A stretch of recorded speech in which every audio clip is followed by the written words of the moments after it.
Hola, muy buenas tardes tengan todos ustedes. Les damos la más cordial bienvenida a este programa el día de hoy, que lo titulamos Iniciativa de Reformas Fiscales 2014. El día de hoy nos acompaña un buen amigo, un excelente deportista y un gran contador que se llama Luis Manuel Carvajal. Hola Luis, ¿cómo estás?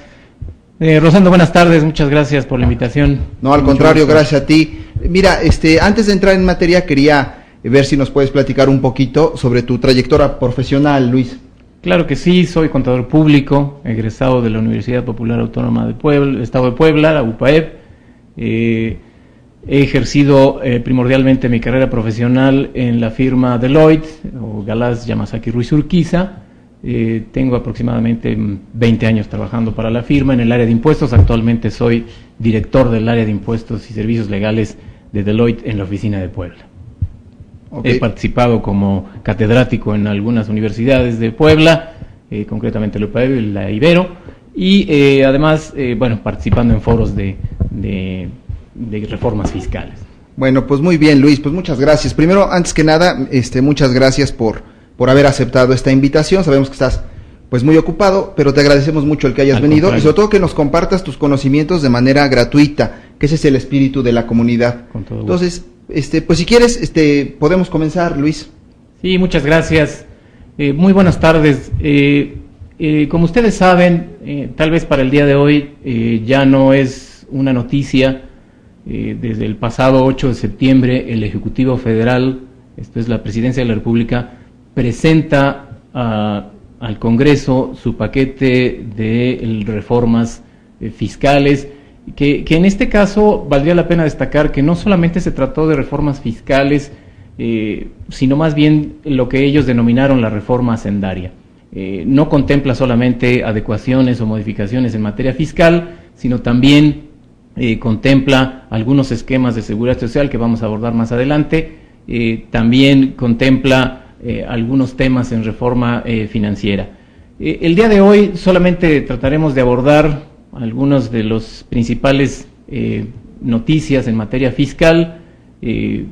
Entiendo que probablemente estén con nosotros, no todos son contadores, procuraremos encontrar la terminología y la descripción o la explicación de las reformas fiscales sin necesidad precisamente de entrar a un detalle que pudiera confundirlos.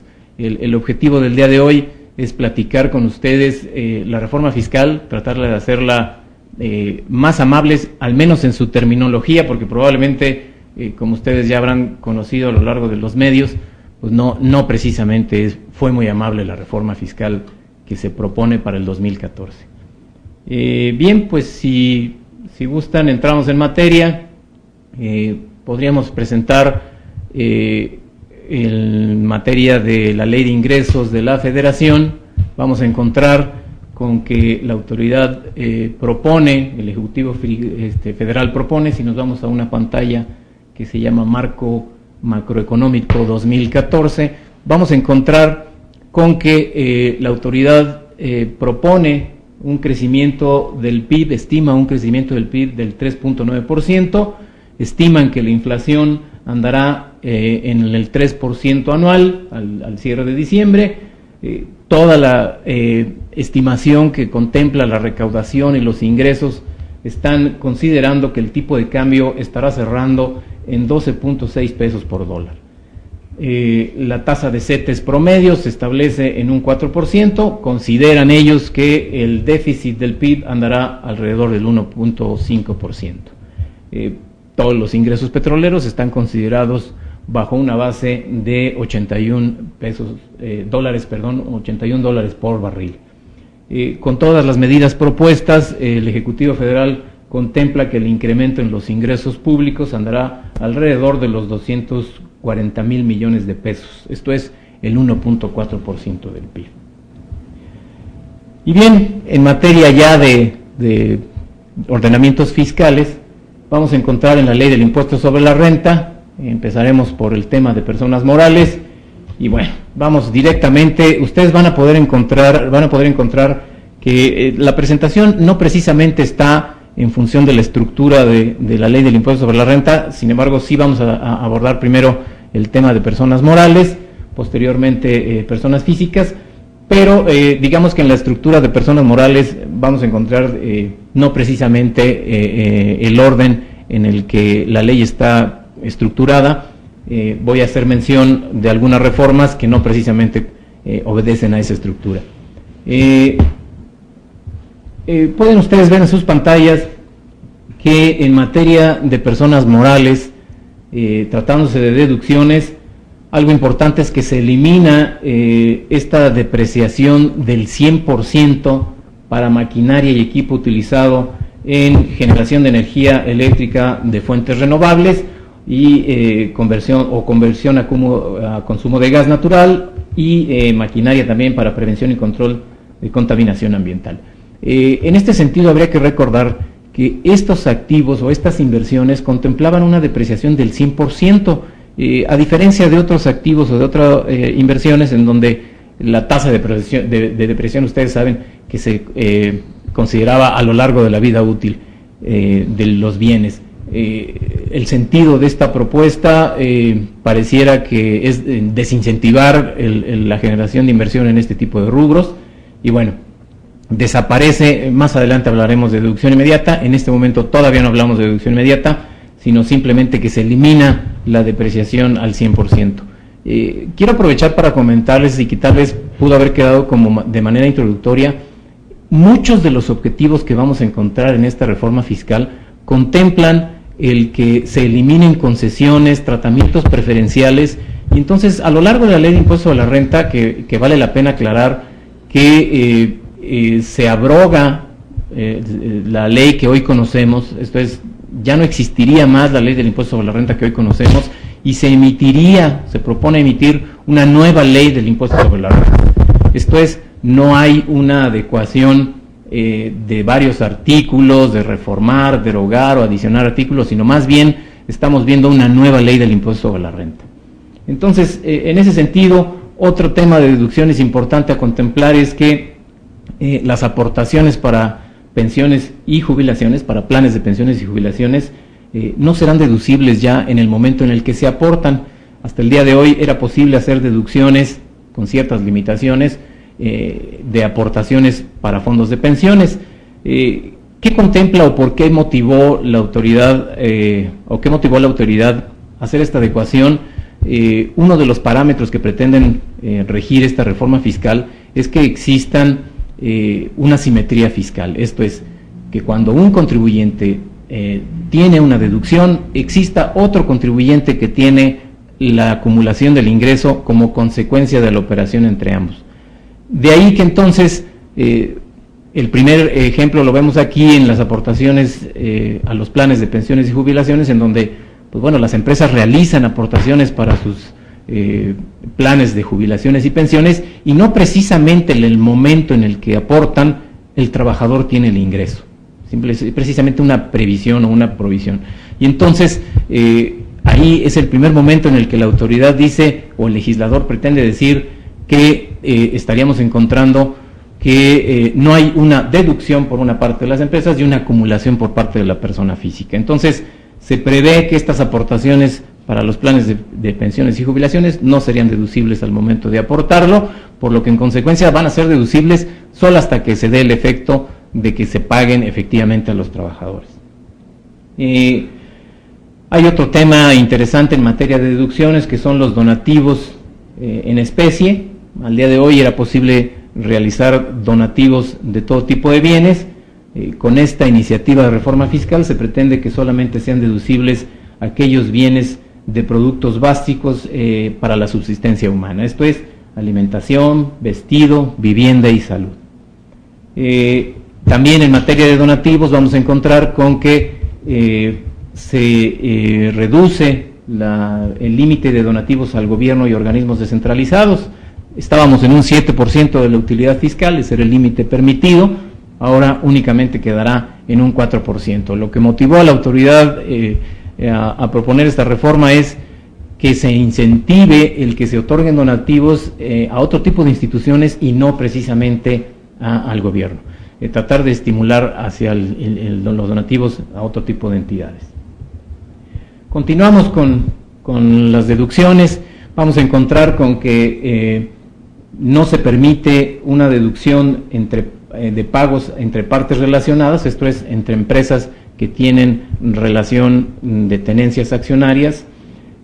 Vamos a encontrar con que no son deducibles por los pagos realizados a partes relacionadas residentes en México, si quien recibe el ingreso, esto es, la contraparte recibe el ingreso y esta no está sujeta a un impuesto sobre la renta que sea a una tasa del 22.5% o menor.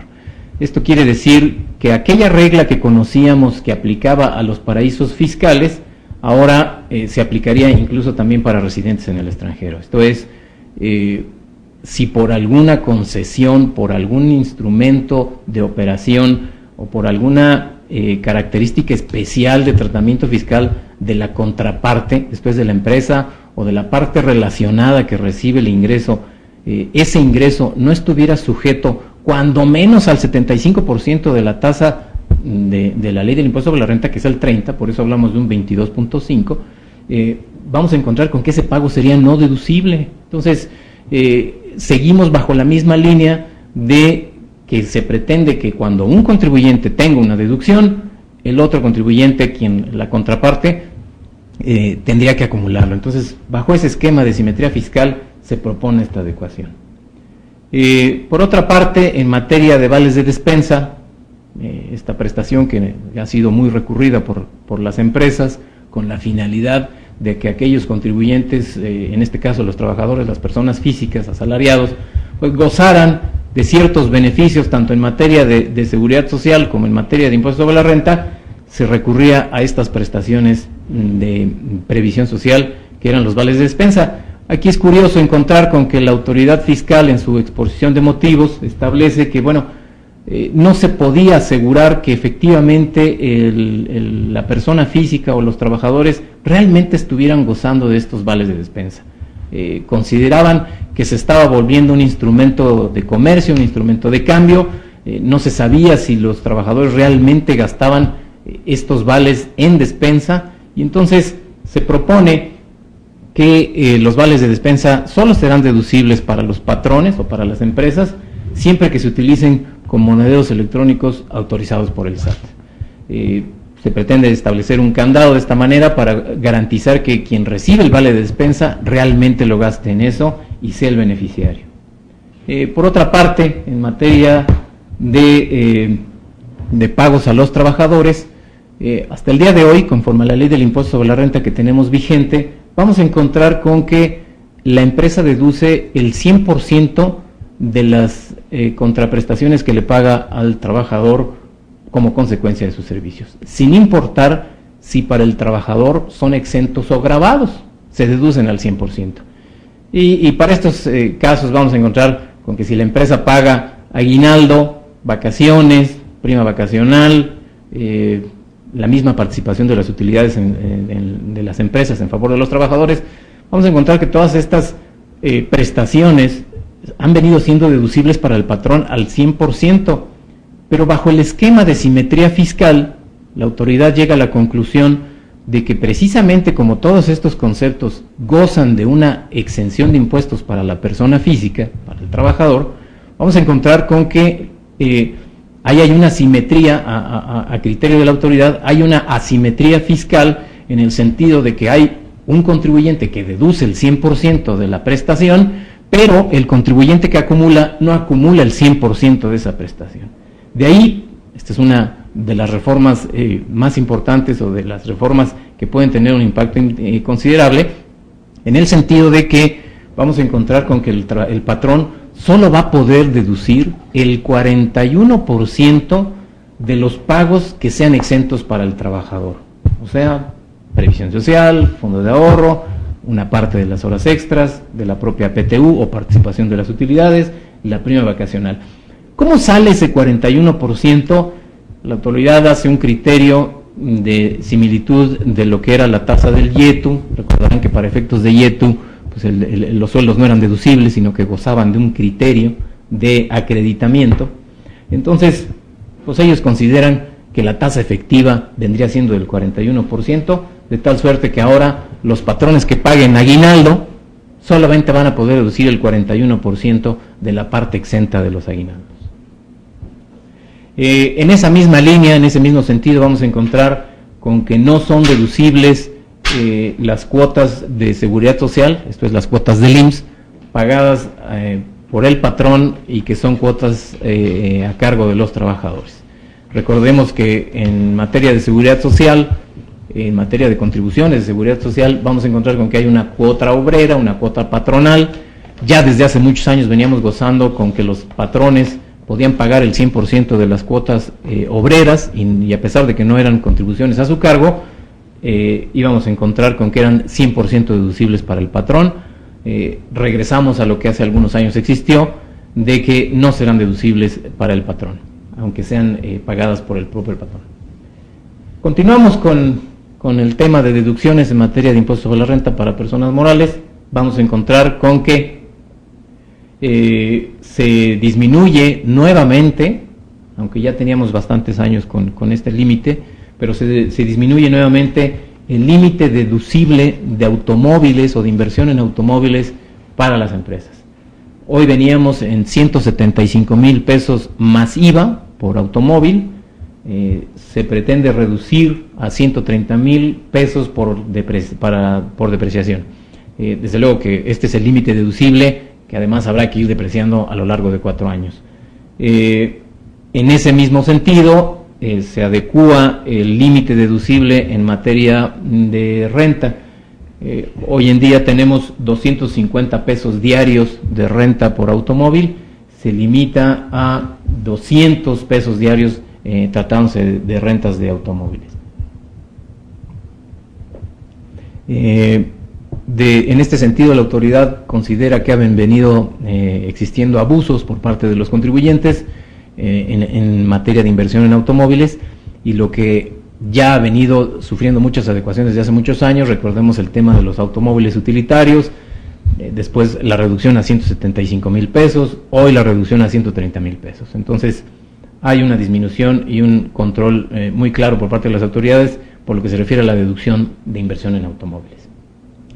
Por otra parte, otro gasto que la autoridad considera que ha venido siendo sujeto de abuso por parte de los contribuyentes es el consumo de restaurantes y bares. El de bares fue eliminado desde hace mucho tiempo. Hoy se elimina la deducción de consumos en restaurantes. Recordemos que hasta el día de hoy, o conforme tenemos hoy vigente la ley del impuesto sobre la renta, encontramos con que sí era deducible el 12.5% del gasto o del consumo de restaurantes. Se pretende eliminar esta deducción con la finalidad de que no exista ya un uso desmedido en materia de gastos de representación o gastos de sociales que eran deducidos por las empresas. En materia del sector minero y también tratándose de deducciones, vamos a encontrar con que se elimina la opción de poder deducir el 100% de los gastos de exploración. Esto se podía hacer en forma estimada o antes de que se llevara a cabo. Hoy se pretende que sea vía amortización en una tasa del 10% anual. En tratándose de deducciones del sector financiero, estas empresas que tienen un manejo muy particular, vamos a encontrar con que estas empresas y contribuyentes tenían derecho bajo un tratamiento bastante complejo, deducir las reservas, las llamadas reservas preventivas globales. Se estimaban con base a una mecánica y requisitos muy específicos el momento en el que podían ir deduciendo lo que ellos prevían que podían ser quebrantos o cuentas incobrables. Al día de hoy se pretende que estas empresas ya no deduzcan conforme a la creación de estas reservas preventivas globales, sino más bien con base en quebrantos efectivos.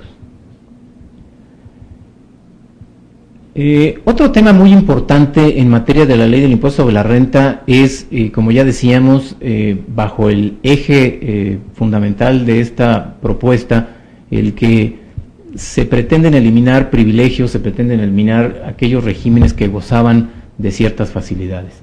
En ese sentido, vamos a encontrar con que al día de hoy el régimen de consolidación era uno de los regímenes más atacados. Vamos a encontrar también que el régimen de sociedades cooperativas, pues efectivamente gozaba de ciertos beneficios. Este régimen operaba bajo una base de que, aunque se trataba de personas morales, el impuesto no se causaba conforme la persona moral realizaba actividades de enajenación de bienes o prestación de servicios, sino más bien hasta el momento en el que pagaban los dividendos a sus socios cooperativistas. Hasta ese momento se determinaba el pago del impuesto. Entonces, nuevamente la autoridad, bajo ese eje rector de establecer una simetría fiscal, pues pretende que cuando se realicen pagos a estas sociedades cooperativas, pues bueno, estas pudieran acumularlo y no quien haya por un lado una deducción y por otro lado no existiera la acumulación. En materia de CIBRAS, o por su nombre completo, estas sociedades de inversión de bienes raíces, estas sociedades se generaron en el sexenio en el que Felipe Calderón promueve mucho la inversión en el tema inmobiliario, y entonces se genera un régimen, fue la versión tropicalizada de bursatilizar la industria inmobiliaria, y entonces se pretendía que este régimen de sociedades de bienes de inversión, de bienes raíces, gozaran de no acumular el impuesto de los bienes que les fueran aportados y que destinaran al arrendamiento. Estas empresas también gozaban de no realizar pagos provisionales y tenían muy claro el beneficio de diferir un impuesto, un diferimiento que estaba justificado porque se proponía que se incentivara la inversión en este tipo de operaciones. Sin embargo, hoy el criterio de la autoridad es estas cifras fueron utilizadas para eludir, para evadir impuestos, para hacer un diferimiento injustificado del impuesto sobre la renta, y entonces encontramos con que a juicio de la autoridad se hizo un mal uso de las cifras, y entonces pretenden eliminar el régimen de las cifras. Es muy importante establecer y hacerles notar que si ustedes conocen de una cifra o participaron en alguna cifra, aquel impuesto que se prometió diferir hasta que se vendieran las acciones o se vendieran los inmuebles que estas cifras estaban operando, pues ese impuesto se detonará. El 31 de diciembre de 2016 será el día en el que tendrán que pagar aquel impuesto que muy probablemente nunca se hubiera pagado.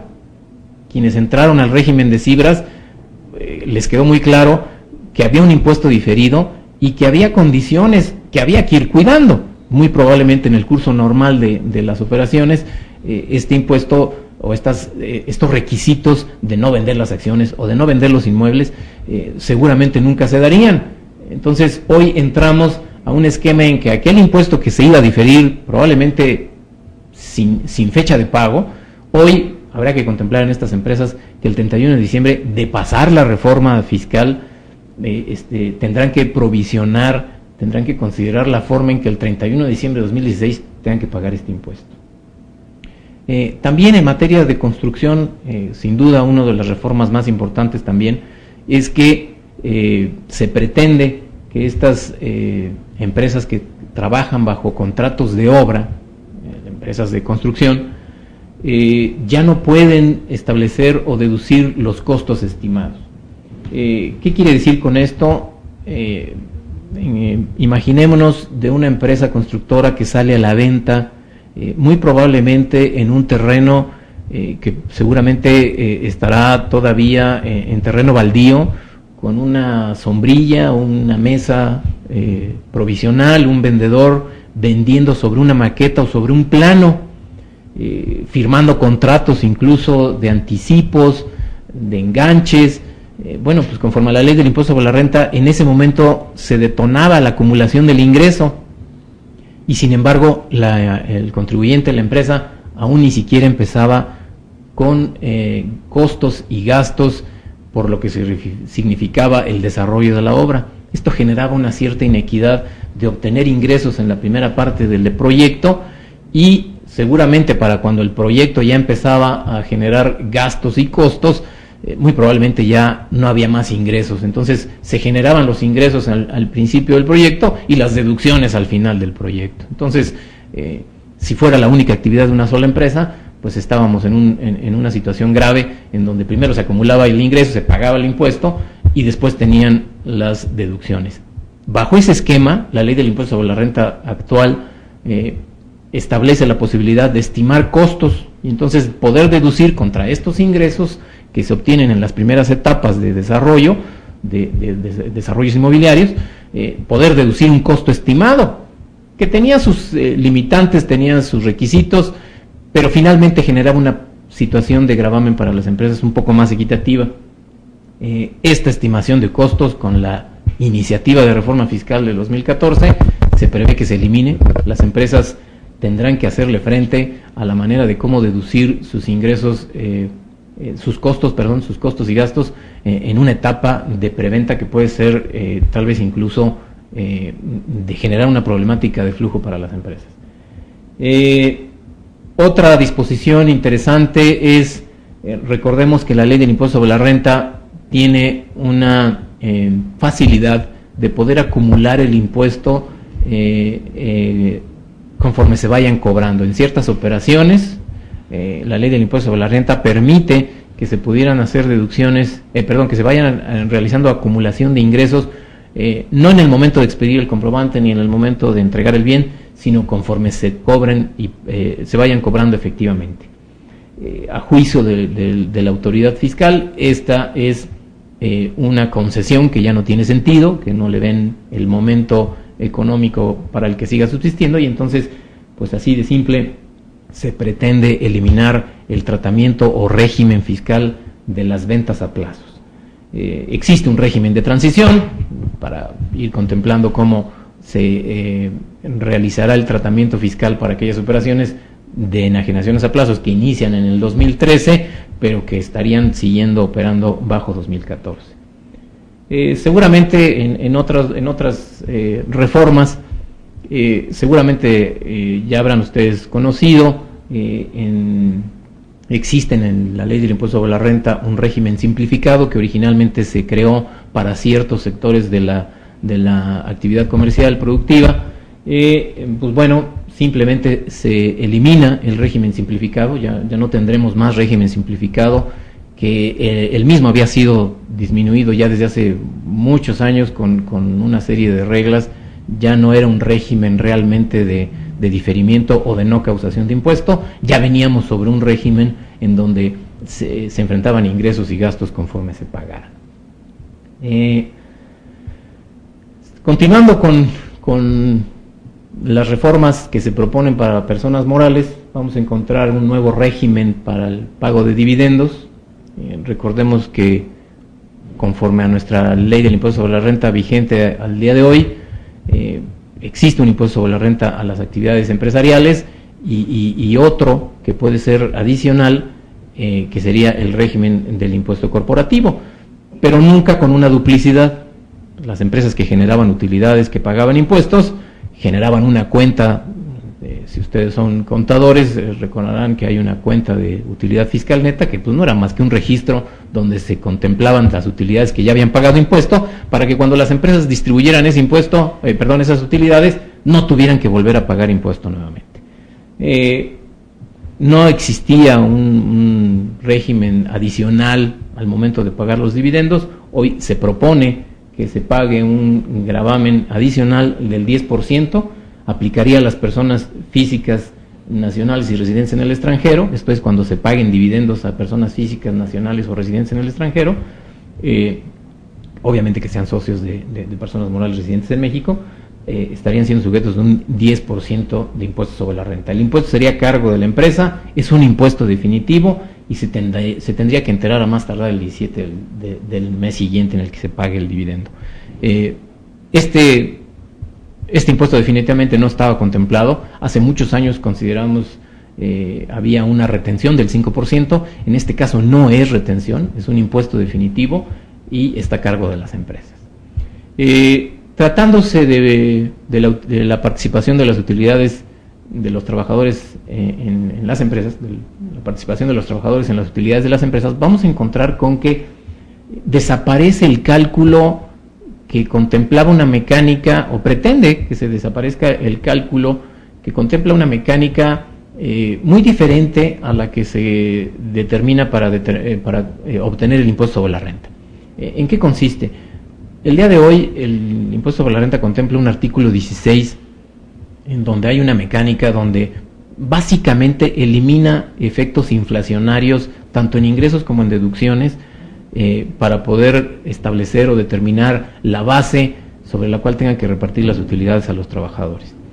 Ese artículo fue y vino durante varios años anteriores, finalmente fue declarado inconstitucional. Muchas empresas por haberlo considerado ya como inconstitucional por parte de la Suprema Corte, pues ni siquiera lo obedecían o no lo contemplaban y determinaban la utilidad para efectos de reparto de utilidades con base en las mismas mecánicas para el efecto del impuesto sobre la renta. Entonces, de tal suerte que este artículo, la autoridad decide desaparecerlo o propone que desaparezca el artículo que determina esta base diferente del impuesto sobre la renta para efectos de PTU. Entonces, se pretende que este artículo desaparezca. Ya la única base para efectos de reparto de PTU sería la misma base del impuesto sobre la renta. Nada más que con la precisión de que no se disminuirá la PTU. Recuerden que la PTU es disminuible para efectos, la PTU pagada en el año, la PTU que pagamos en mayo de un año puede ser disminuida del impuesto sobre la renta. Para efectos de la base de la PTU, obviamente no se pretende que no se disminuya para que no haya una duplicidad. Y bueno, tampoco está muy claro también, aquí hay una precisión muy clara por parte de la propuesta de las autoridades fiscales, es que las pérdidas fiscales no son disminuibles de la base para efectos de PTU. Ya la autoridad fiscal se había pronunciado mediante un criterio no vinculativo que aquellos contribuyentes que para efectos de PTU disminuían las pérdidas obtenidas en años anteriores estaban realizando una actividad indebida, ¿no? Entonces desaparece el artículo 16 y hoy solamente, estaríamos viendo, si es que de aprobarse la reforma, estaríamos encontrando con que solamente aplicaría una misma mecánica para efectos del impuesto sobre la renta. Por otra parte, en materia de venta de acciones, y continúo con personas morales, las empresas estaban obligadas a determinar el costo fiscal de las acciones cuando éstas eran vendidas por sus accionistas, y había dos mecánicas. Una era para aquellas personas o socios que tenían una tenencia de un periodo mayor de 12 meses o menor de 12 meses. Había dos mecánicas contempladas. Pareciera que había inmerso un tema de inequidad para quien tenía más de 12 meses en la tenencia de inversiones de acciones respecto de quien tenía un periodo menor de tenencia, y entonces la autoridad propone que solamente sea un mismo tratamiento, que sea una sola mecánica para aplicación del costo fiscal de las acciones. En ese sentido, pues bueno, hay posibilidad de considerar que el monto original de las acciones solamente sea el costo comprobado de adquisición, más los reembolsos, menos los reembolsos y más los dividendos o utilidades pagadas. No hay una opción, o más bien la opción no incluye que se pudieran utilizar atributos fiscales de años anteriores, como podrían ser pérdidas fiscales, diferencias de CUFINES. Todo esto ya estaría bajo una mecánica totalmente distinta. Es un tratamiento muy especial. Quien está inmerso en venta de acciones normalmente tiene que recurrir a un profesionista para que determine este cálculo, que desafortunadamente no es del todo manejable para cualquier persona o profesionista. Más adelante vamos a hablar lo que sucede con el IDE, pero les podría yo ir adelantando que este impuesto a los depósitos en efectivo se propone que desaparezca, y entonces, en correlación en la ley del impuesto sobre la renta, se establece como obligación para las empresas que conforman el sistema financiero el que tengan que presentar información a las autoridades fiscales respecto de los cuentavientes que realizaron depósitos en efectivo de más de 15,000 pesos mensuales. Esto es, va a desaparecer o pretende que desaparezca el impuesto a los depósitos en efectivo, este impuesto que retenían los bancos y que era susceptible de acreditarse contra el propio impuesto sobre la renta o de incluso hasta de solicitarse en devolución. Pues bueno, hoy se pretende con esta reforma que desaparezca este impuesto, pero en su lugar continuaría la obligación de las empresas del sistema financiero, esto es los bancos, estarían obligados a proporcionar información a las autoridades fiscales de todos sus cuentavientes que hubieran realizado depósitos en efectivo en más de 15,000 pesos mensuales. Entonces, tal vez es una de las pocas buenas noticias que contemplamos en esta reforma fiscal, pero no perdamos de vista que las autoridades que las empresas del sistema financiero o bancos seguirán informando. A mí me parece que esta medida puede incluso, si la información que la autoridad va a recibir por parte de los bancos también fuera replicada a los cuentavientes, no lo veo mal, me parece que es una medida que habrá que tomar en consideración, pero si el banco informa y sin que el contribuyente o cuentaviente esté enterado, me parece que la autoridad va a tener en sus manos información que puede llegar a complicarle una situación a los contribuyentes. Voy a pasar muy brevemente sobre el régimen de consolidación fiscal. Es un régimen que me parece que ha sido demasiado mitificado. Me parece que las autoridades fiscales lo han considerado como un tabú. Me parece que no se ha estudiado del todo. En la exposición de motivos del Ejecutivo Federal encontramos con que se ataca a este régimen por el hecho de que las empresas, los grandes grupos corporativos, los siguen mitificando bajo la base de que se crearon en este régimen con la finalidad de evadir o eludir impuestos o de diferir impuestos de manera injustificada. Me parece que incluso la propia autoridad fiscal a lo largo de muchos años ha venido complicando este régimen. Incluso la autoridad en su exposición de motivos reconoce que al día de hoy el régimen de conciliación fiscal resulta complejo de entender, complejo de controlar y complejo de fiscalizar, de tal suerte que los contribuyentes, desde su punto de vista, han venido utilizando este régimen para no pagar impuestos. Entonces, bajo esa base, la autoridad propone eliminar el régimen actual de consolidación fiscal. Los contribuyentes que hoy estarían consolidando, de aprobarse esta reforma fiscal, pues tendrían que contemplar que el impuesto diferido lo tendrían que pagar. El impuesto diferido tendría que tratarse como un tema de desconsolidación al 31 de diciembre de 2013, y pues bueno, tendrán que contemplar los periodos de pago. Existen dos alternativas, esto es conforme hoy lo tenemos vigente, para determinar el impuesto que se viene difiriendo por la consolidación fiscal. Hay un régimen de ley y un régimen opcional, y bueno, el pago del impuesto diferido es en 5 años.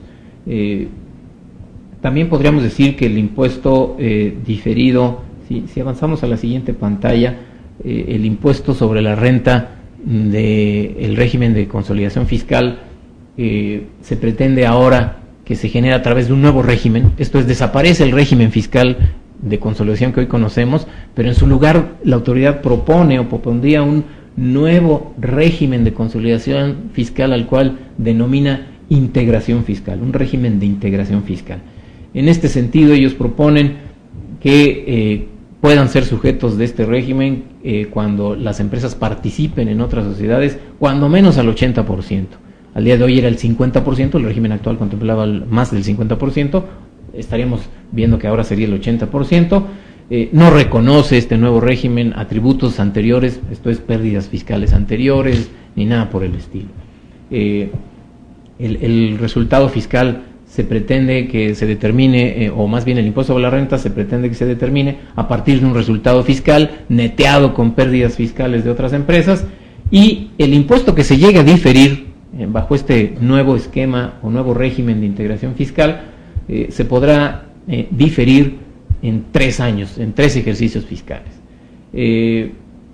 El pago del impuesto diferido se deberá anticipar si es que alguna empresa que ahora le llaman integradora o integrada, antes o más bien hoy es controlada y controladora. Bueno, si alguna empresa deja de participar en el grupo, bueno, se detona el pago del impuesto, y o bien si hay una fusión o escisión de sociedad. Me voy a adelantar hacia el ejemplo. Hay un ejemplo de un caso práctico de lo que sería el impuesto de la renta. Una o dos pantallas más adelante lo vamos a ver.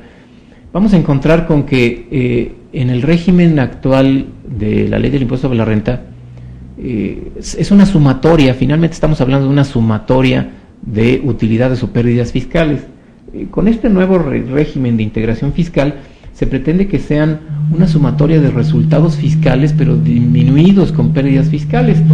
Y bueno, la conclusión, para no marearlos y no entrar en un tecnicismo que pudiera ser complejo, les podría yo decir que el beneficio que hoy podría tener el régimen de consolidación fiscal, o más bien de integración fiscal, es que si existen empresas o grupos de empresas, mejor dicho, donde una de las empresas o varias de las empresas del grupo tengan pérdidas fiscales, pues bueno, vamos a encontrar con que esas serán las empresas que generen un beneficio de diferir un impuesto hasta por el monto de la pérdida fiscal que la propia empresa generó.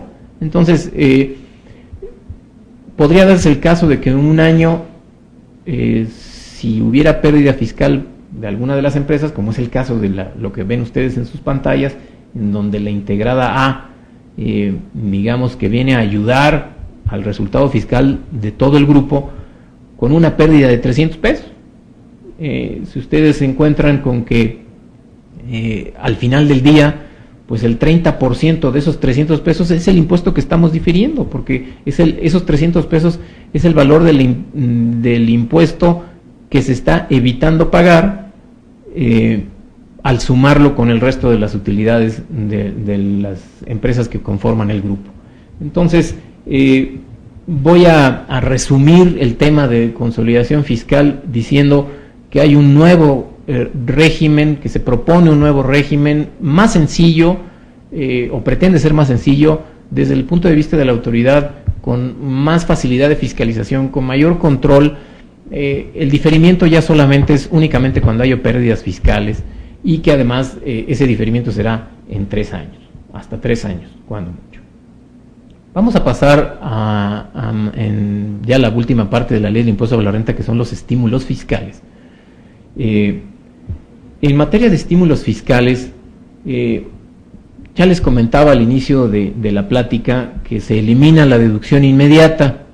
Hace muchos años el legislativo propuso que, con la finalidad de incentivar la inversión en bienes nuevos o de primera utilización en México, el que estos bienes, en lugar de que fueran deducidos a lo largo de varios años conforme a su tasa máxima de depreciación, pudieran ser deducidos en 3 momentos: en el momento en el que se adquiriera o realizara la inversión, cuando iniciara su utilización, o el ejercicio siguiente.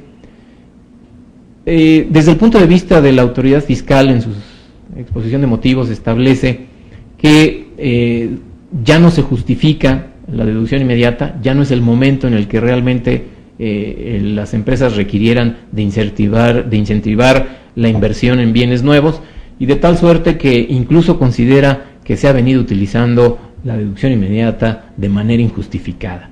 Pues de tal suerte que elimina o pretende eliminar la deducción inmediata, y entonces todas las inversiones de bienes nuevos tendrían que ser deducidas conforme a sus tasas máximas de depreciación, esto es, a lo largo de los años de la vida útil del bien.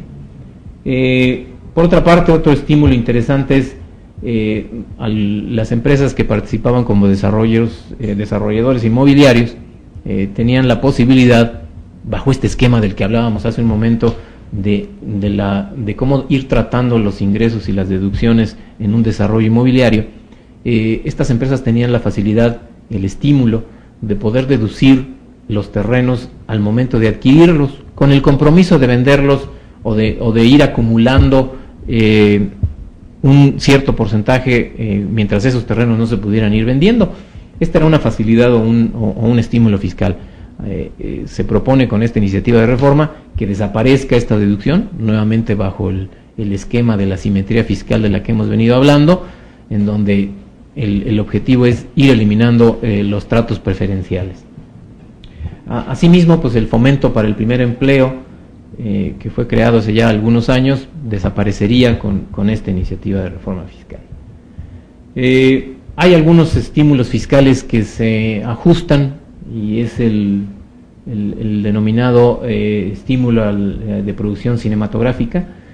Este estímulo, pues bueno, se incorpora no solamente a la producción, sino también a la distribución de las películas cinematográficas. El monto del estímulo se pretende que se amplíe a 650 millones de pesos, y bueno, 50 millones de pesos se destinarían a los proyectos de distribución. Si ustedes normalmente acuden a ver películas mexicanas, encontrarán que al momento de los créditos vamos a encontrar con que dice por ahí que esta producción gozó del estímulo fiscal de la ley del impuesto sobre la renta. Pues efectivamente estas películas fueron creadas bajo el amparo de este estímulo. Si me lo permiten, vamos a pasar con el tema de personas físicas. Vamos ahora a tratar también en materia de impuesto sobre la renta, pero relacionado con personas físicas. Me parece que la reforma fiscal que hoy propone el Ejecutivo sin duda tiene un impacto muy importante en las personas morales, pero me parece que de un impacto mucho más palpable también para las personas físicas. Vamos a encontrar con que, tratándose de ingresos exentos, pues se propone que se reduzca la exención por la venta de casa-habitación, que al día de hoy era de 1.500.000 UDIs. Esto es, hoy quien vendía una casa destinada a habitación, un inmueble destinado a casa-habitación, tenía una exención aproximada de 7.4 millones de pesos. A juicio de la autoridad está desmedido este tratamiento, y entonces considera que el límite de la exención debiera quedar en 250.000 UDIs, esto es 1.250.000 pesos más o menos aproximadamente. El excedente de este límite estaría siendo gravado. Recordemos que esta es una exención que se puede gozar cada 5 años. Los notarios normalmente tienen que proporcionar información en este sentido, porque esta es una exención que no se puede repetir, ¿no? Tendremos que dejar pasar 5 años para poder gozar nuevamente de esta exención, pero ahora la veremos limitada con una porción exenta mucho más baja. Finalmente, también tratándose de ingresos exentos, mencionaríamos que se pretende que se graven la enajenación de acciones a través de bolsa de valores. Esto es, al día de hoy las personas físicas que vendían acciones a través de la bolsa de valores, pues gozaban de una exención, ¿no? Esa ganancia en la venta de acciones no generaba un impuesto sobre la renta. Se pretende eliminar esa exención, estaría siendo agravada la actividad bursátil. Por otra parte, también aquellas personas físicas que tenían actividades o que realizaban actividades primarias del sector primario, agrícola, ganadero, tenían una exención parcial, pues bueno, también se pretende eliminar esta exención y estarían formando ya parte del régimen general.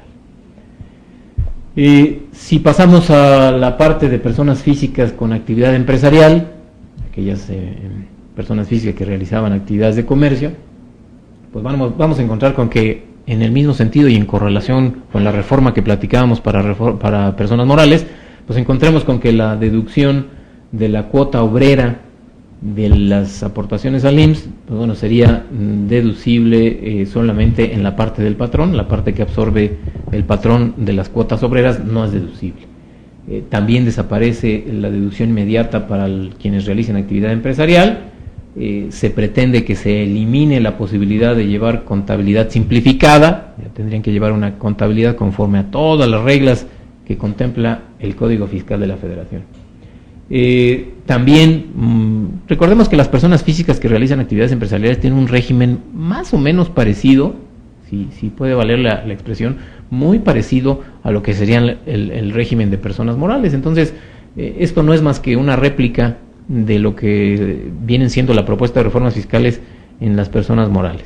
Entonces, también se elimina para personas físicas, o se pretende eliminar para personas físicas, la opción de acumular ingresos por ventas en parcialidades. Y, bueno, a lo mejor esta sí es una buena noticia, tanto para personas físicas como para contadores, eliminar la declaración informativa de clientes y proveedores, que normalmente da mucho dolor de cabeza en febrero, se pretende que se elimine. Pasamos al tema del régimen de incorporación fiscal.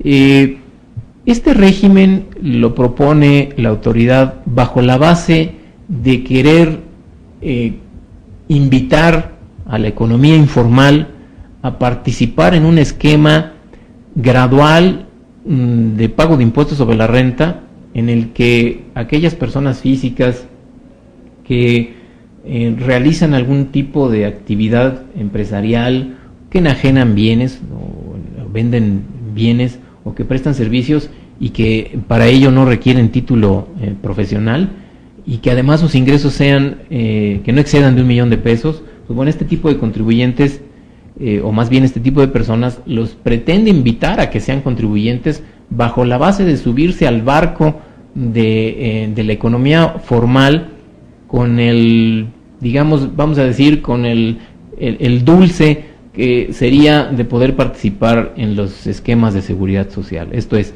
aquella economía informal que estuviera dentro de este rango de nivel de ingresos y de este tipo de actividades, lo pretenderían subir a un régimen transitorio de la ley del impuesto sobre la renta, en el que el primer año tendrían un descuento del 100% del impuesto sobre la renta, y que se irá gradualmente disminuyendo a lo largo de 6 años. Esto es, los invitan para que en un periodo de 6 años se suban a la economía formal, gozando incluso sus empleados de los esquemas de seguridad social. Estaremos hablando de un esquema de régimen de flujo efectivo, con pagos bimestrales definitivos. Pretende ser un régimen de alguna manera sencillo, pretenden invitar a la economía formal en un régimen sencillo, ya les decía yo, con el dulce de poder acceder a los esquemas de seguridad social. Vamos a entrar ahora a lo que sería una especie de miscelánea de todos los demás capítulos de las personas físicas, para de manera informativa comentarles de lo que podría suceder con esta reforma fiscal de ser aprobada. Una de las reformas que se propone, que han sido de las más sonadas en los medios, es que aquellas personas físicas con ingresos de 500,000 pesos anuales o superiores a 500,000 pesos anuales verían incrementada su tasa marginal o su tasa de impuesto sobre la renta en un 32%, que al día de hoy andaría en un 30%. Sin duda, esta es una de las reformas fiscales más importantes. No se contempla que hubiera una adecuación de las tasas o niveles de ingresos en el resto de la tarifa que determina el impuesto sobre la renta para personas físicas, pero sí se contempla un nuevo nivel de aquellos que excedieran 500,000 pesos, pues que su tasa marginal podría ser hasta del 32%. Otra de las reformas muy sonadas también es que en materia de ingresos por arrendamientos desaparece la opción de no presentar pagos provisionales para los contribuyentes que con ingresos por arrendamiento, cuando su monto sea inferior a 10 salarios mínimos. Tendrán que realizar pagos provisionales este tipo de contribuyentes. Ya hablábamos de la venta de acciones a través de casa de bolsa. Además, estarían grabadas con un 10%. Este es un régimen cedular, que significa pues que pagarían ese impuesto respecto de esa actividad, y además, precisamente por lo mismo, si tuvieran pérdidas por ventas de acciones, esas pérdidas no pueden ser, vamos a decir, revueltas con la base gravable de otras actividades, como podría ser honorarios, salarios. Solamente podrían ser disminuidas de las propias actividades o contra utilidades futuras en materia de venta de acciones. Respecto de los demás ingresos, pues bueno, cuando perciba una persona física ingresos de sociedades de residencia en el extranjero, además de acumular el ingreso a sus demás ingresos, esto es, cuando reciba el dividendo, además de acumularlo a los demás ingresos, tendrá que enterar un 10% como impuesto en carácter de definitivo. Es muy importante que las personas físicas tome nota de esto, de pasar la reforma fiscal, estaríamos hablando de tener controles muy adecuados de lo que significaría obtener dividendos de empresas residentes en el extranjero o incluso de las ventas de acciones que realizaran a través de casa de bolsa. Algo muy importante, y yo destacaría que esta es una reforma que probablemente no ha tenido mucha resonancia en los medios de comunicación o incluso no ha sido abordada por las propias autoridades fiscales, pero me parece que es de un impacto muy importante. Desaparece en materia de de código fiscal, vamos a ver que desaparece el dictamen fiscal. Entonces, en correlación con esta eliminación del dictamen fiscal, vamos a encontrar con que se elimina la posibilidad de que quien presenta dictamen fiscal se considere que esa es su declaración anual. Se elimina esa posibilidad, entonces habrá que presentar declaración anual en todos los casos. Algo muy importante en materia de declaración anual es que las deducciones personales, esto es, deducciones de gastos médicos, hospitalarios, de seguros de vida, seguros de gastos médicos, todos estos seguros e incluso lo que conocemos como las colegiaturas, todo esto tendrá que ser pagado a través del sistema financiero. Esto es, todos estos pagos tendrán que ser realizados a través de tarjeta de crédito o cheque nominativo. Es muy importante. Ya al día de hoy incluso podríamos encontrar, seguramente algunos de ustedes, si solicitó una devolución del impuesto en su declaración anual de 2012, es muy probable que la autoridad fiscal ya le haya requerido para comprobar ese saldo a favor, pues la forma en la que fueron pagadas sus deducciones personales, como gastos médicos, hospitalarios, colegiaturas, etcétera. Entonces, se ratifica esta disposición, o se pretende ratificar a través de ya un requisito adicional para las deducciones personales. Algo muy importante es que quien tuviera al día de hoy contratado un crédito hipotecario, pues le estaba permitido deducir los intereses que pagaba como parte de la hipoteca, si es que el crédito no había sido superior al 1,5 millones de UDIs. Hoy se pretende limitar esta deducción, solamente será hasta 250,000 UDIs. Hablábamos de 1,5 millones de pesos. Entonces, ¿qué quiere decir? Que ojo con el monto de sus créditos hipotecarios, tendrán que considerar si están dentro de este límite para poder acceder a la deducción de los intereses, como parte de las deducciones personales, desde luego. Ahora, algo muy importante es que, además de todas estas limitaciones que vamos a encontrar en materia de deducciones personales, algo bien importante es que, no obstante que brinquemos todos los requisitos que para cada deducción en particular se establece, vamos a encontrar con que adicionalmente, ya una vez que hayamos reunido todos los requisitos de nuestras deducciones personales, pues habrá que contemplar una limitante, que es que estas deducciones personales no pueden ser superiores al 10% del ingreso anual total del contribuyente. Yo diría el ingreso bruto, porque es incluyendo ingresos exentos. No puede ser superior a ese 10% o de lo que fuera menor de 2 salarios anuales correspondientes al área geográfica del contribuyente. Entonces, si consideráramos este límite ya traducido para efectos del salario mínimo del Distrito Federal, que es de 64 pesos, 64.76, estaríamos hablando que nuestras deducciones personales no podrían exceder, tendrían que ser menores o entre del 10% del salario bruto o 47,000 pesos, la que sea menor. Entonces, esta sin duda va a ser una de las reformas que, de ser aprobadas, tendrían mucho impacto en las personas físicas.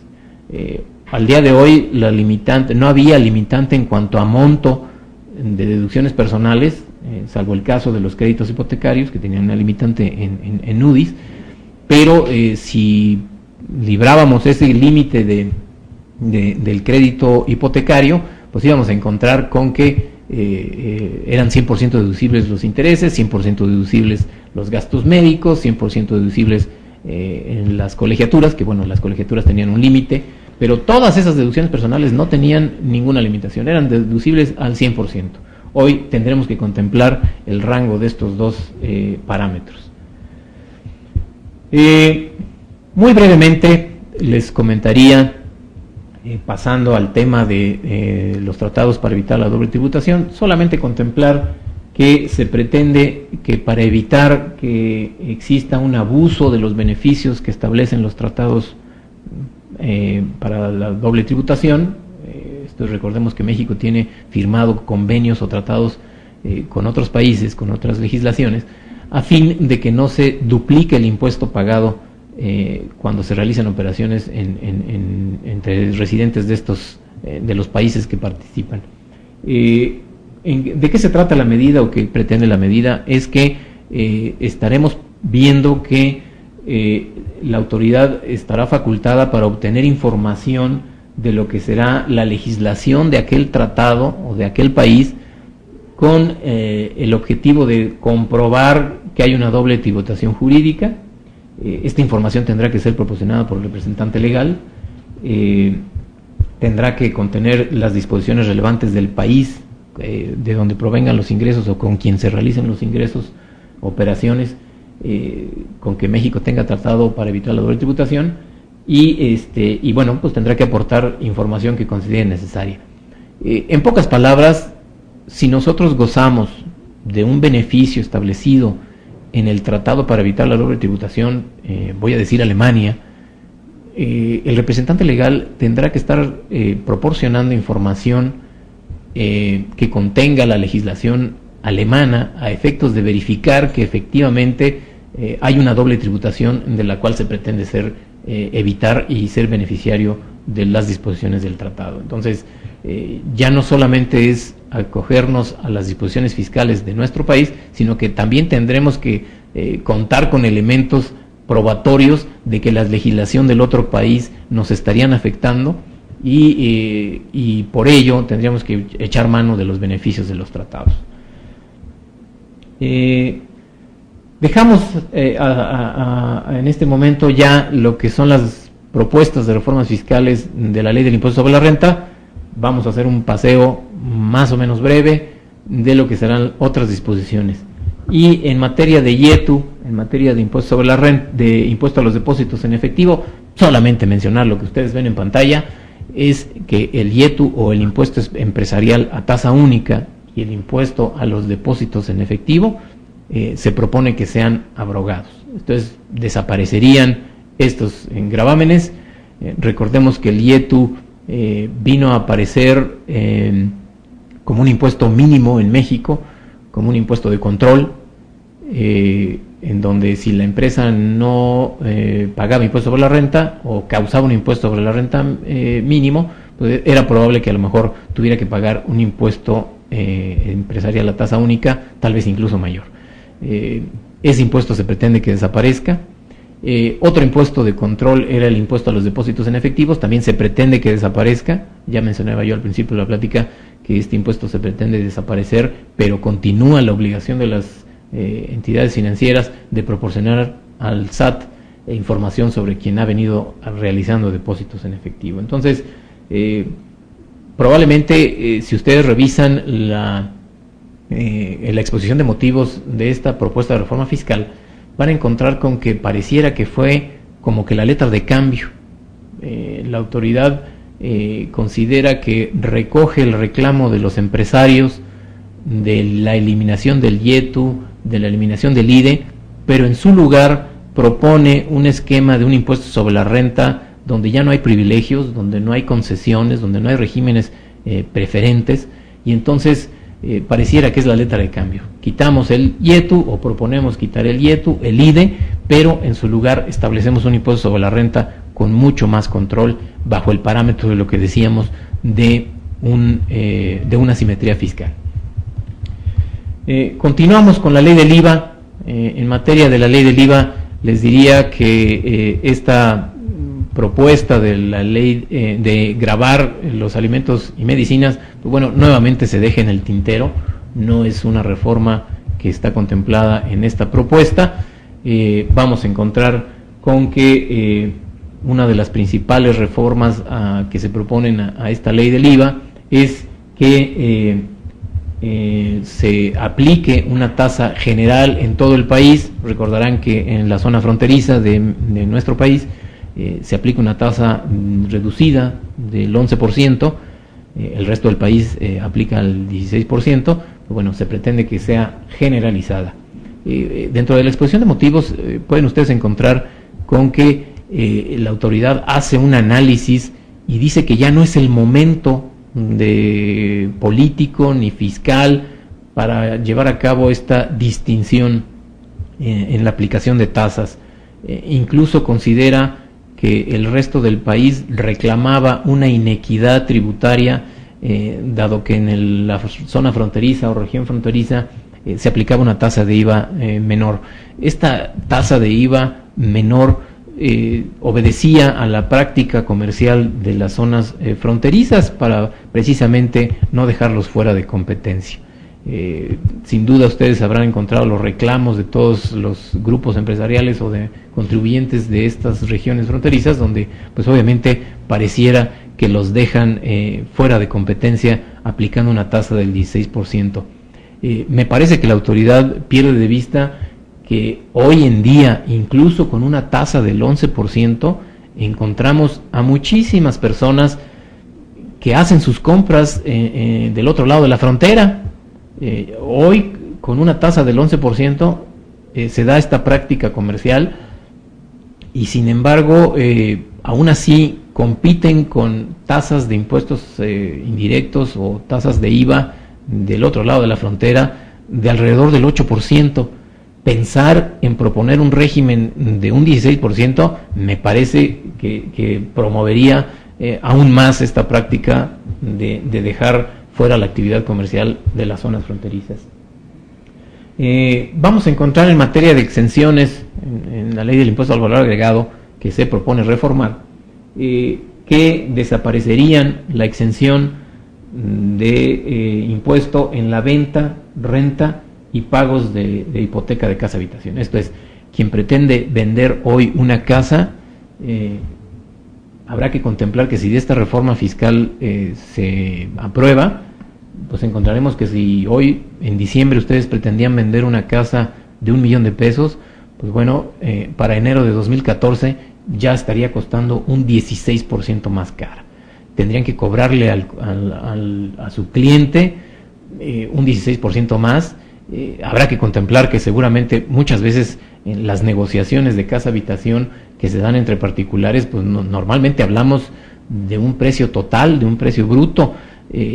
Pretender decirle al cliente que le vamos a cobrar el IVA respecto de la casa habitación muy probablemente haga que quien vende vea disminuido su ingreso porque tuviera que enterarle el 16% al fisco federal.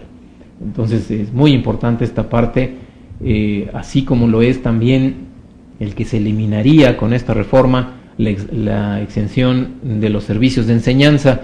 Al día de hoy las empresas o las entidades, las instituciones que prestan servicios de enseñanza, además de que no son contribuyentes del impuesto sobre la renta, vamos a encontrar con que además de que los pretenden incluir como contribuyentes del impuesto sobre la renta, además estarían viendo grabados sus servicios en un 16%. Entonces, esta es una parte. Al día de hoy, seguramente en los medios de comunicación habrán ustedes enterado que es una de las reformas que seguramente ha sido muy discutida, que no se le ven mucho futuro, pero sin embargo está contemplada bajo la base de que a ojos o a criterio de la autoridad, pues quien tiene la posibilidad de acceder a los servicios privados de enseñanza, pues tiene cierto poder adquisitivo y bajo esa base no considera que tuviera que ser beneficiario de un impuesto exento. Entonces, de tal suerte que bajo la base de considerar que quienes más tienen que pagar más, pues entonces es bajo esa base que se determina que los servicios de enseñanza debieran estar grabados para la ley del IVA. En materia de transporte terrestre de personas, se pretende eliminar la exención. Solamente estaría exento el transporte prestado en zonas urbanas, suburbanas y zonas metropolitanas. los servicios foráneos estarían grabados. Quien se traslade de México a Guadalajara o de Puebla a Guadalajara, Puebla a México, estaría viendo incrementado el valor del boleto en un 16% de aprobarse esta reforma. ¿Qué podría suceder con las empresas de transporte? Pues seguramente ellos pues tendrían que incrementar el valor del IVA grabado y acreditarlo contra el resto de sus actividades. Entonces, muy probablemente el sector de autotransporte, viéndolo fríamente, pudiera ser que no tuviera un impacto importante, porque aquel IVA que pagara a sus proveedores y prestadores de servicios para poder realizar actividades de transporte de personas de transporte foráneo de personas, pues simplemente va a acreditar IVA acreditable, IVA por pagar, y el neto lo tendrá que pagar al fisco federal.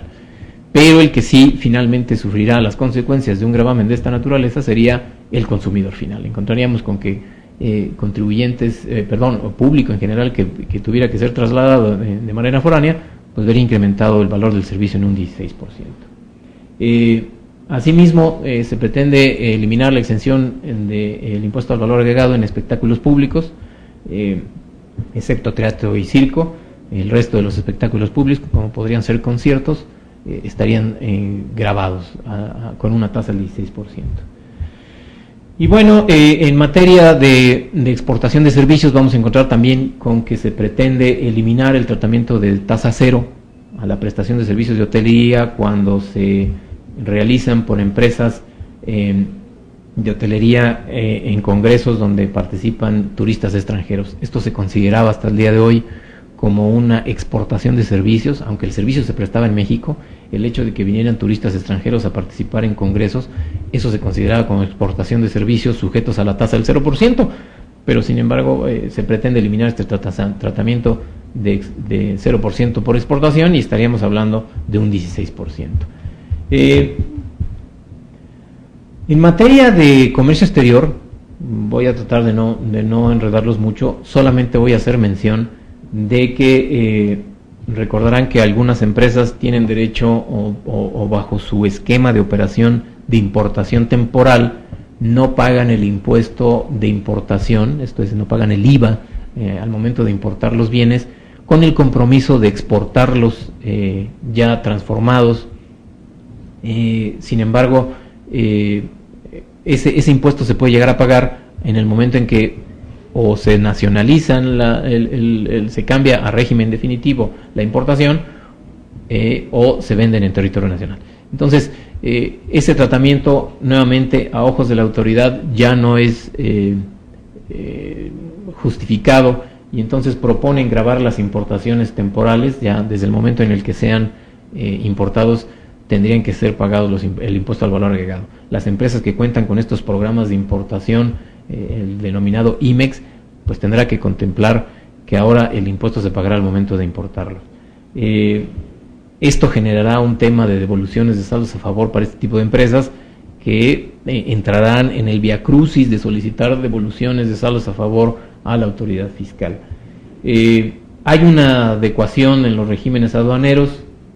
Solamente voy a mencionar a manera de lista que, pues bueno, las importaciones temporales para elaboración o transformación o reparación de empresas maquiladoras IMEX se será modificado o pretende ser modificado, así como el depósito fiscal para la industria automotriz, el de recinto fiscal para la elaboración o transformación o ensamble, el recinto fiscal estratégico, y pues bueno, se pretende también con esto desarrollar programas de otorgamiento de financiamiento a las empresas IMEX, que seguramente se verán afectos a un flujo efectivo importante por el hecho de tener que pagar el IVA al momento de importarlo.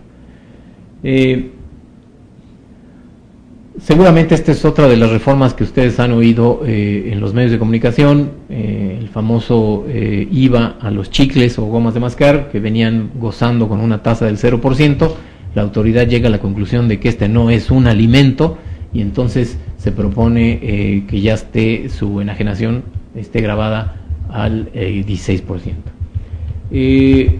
Ha habido infinidad de bromas y de chistes en materia de los alimentos para mascotas, y en el sentido de que hoy todo producto destinado a la alimentación pues, goza de una tasa del 0%, y dentro de esos productos para la alimentación pues no se distingue si son para la alimentación del consumo humano o no, y entonces bajo este argumento la autoridad hace una conclusión o llega a una conclusión en el sentido de que pues bueno, los alimentos que son destinados para mascotas no son para consumo humano, y entonces no tendrían por qué gozar de este régimen de tasa cero. Entonces se pretende gravar a la tasa del 16% los productos destinados a alimentación de mascotas.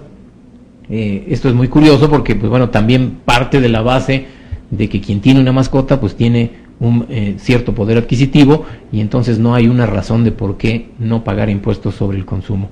Yo no sé en este caso si las mascotas y los perritos pues hoy preferirán comer pollo o preferirán comer carne a tasa cero, o pedir alimento procesado, croquetas a tasa 16%.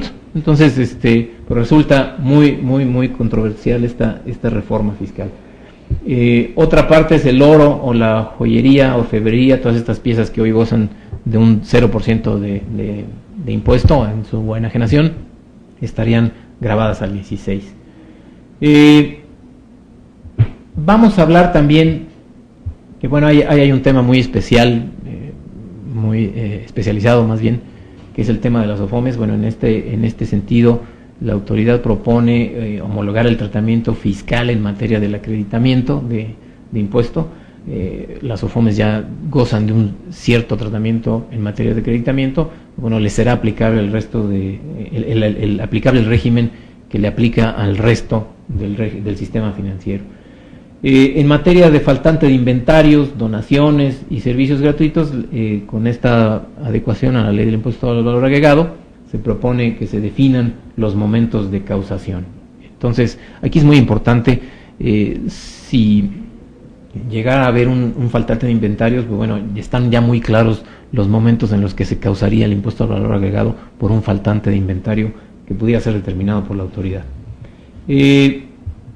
Se contempla también que se consideran exentos, o se propone que se consideren exentos los intereses que reciban o paguen las sociedades cooperativas de ahorro y préstamo, las sociedades financieras populares y financieras comunitarias, los organismos de integración financiera rural y los fideicomisos de fomento económico del gobierno federal.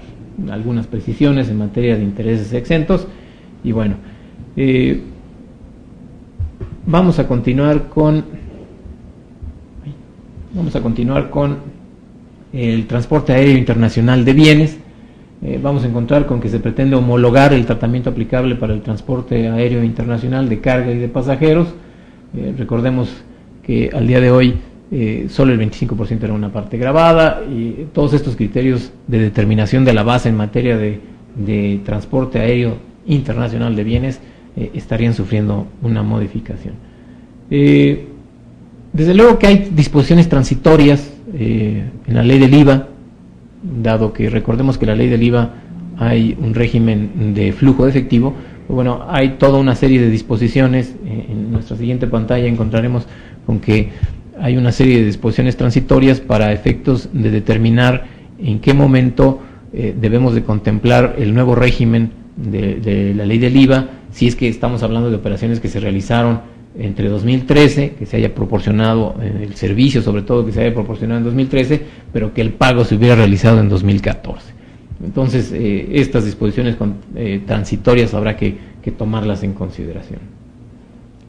En materia de impuesto especial de producción y servicio, me parece que no hay mucho de qué hablar, solamente contemplaremos que pues bueno, las bebidas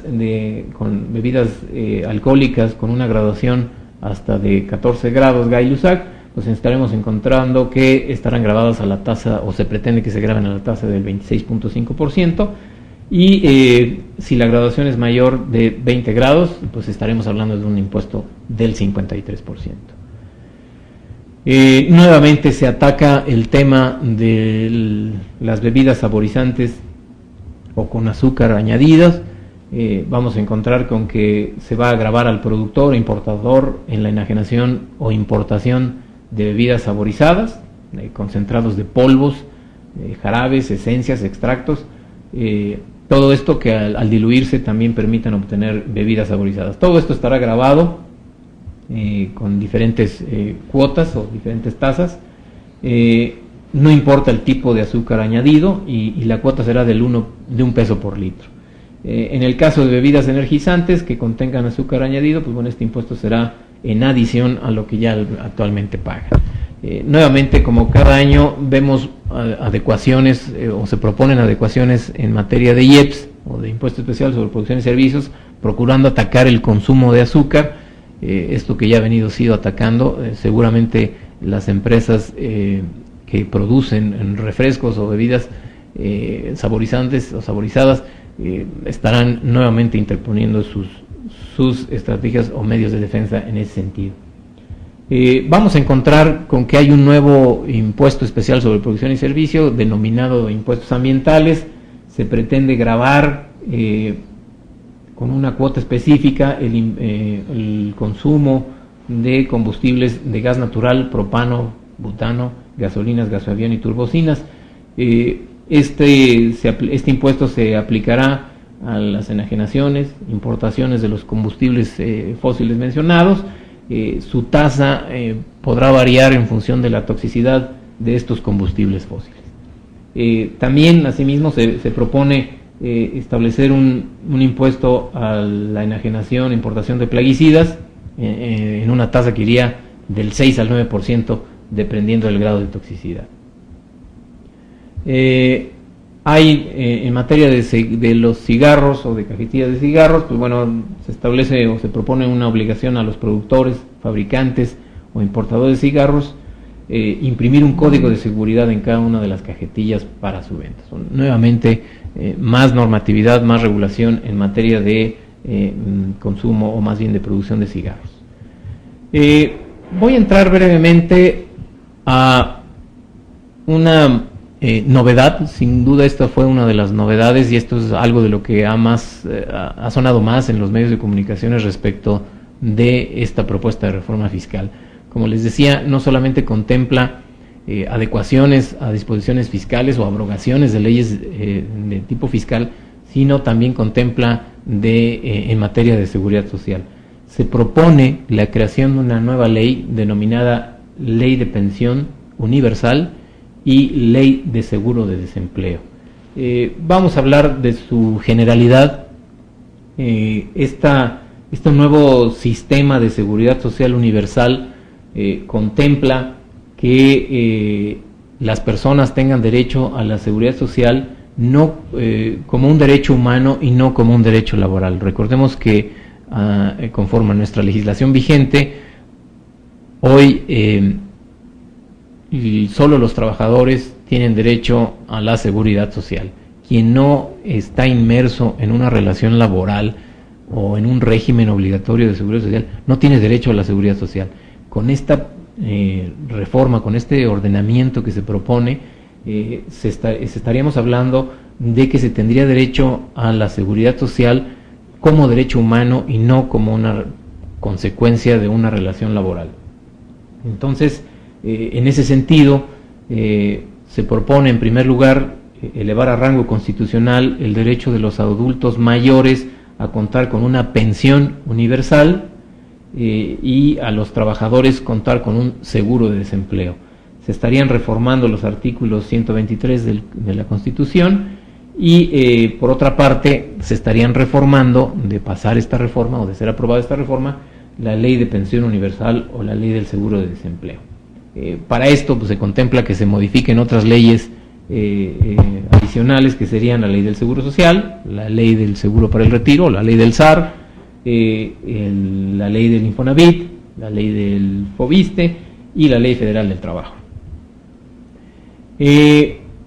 Concretamente, la Ley de la Pensión Universal y la Ley del Seguro de Desempleo contemplan características muy particulares y podríamos resumirlas en este sentido de que la principal propuesta es que se establece una pensión universal que consiste en 1,092 pesos mensuales.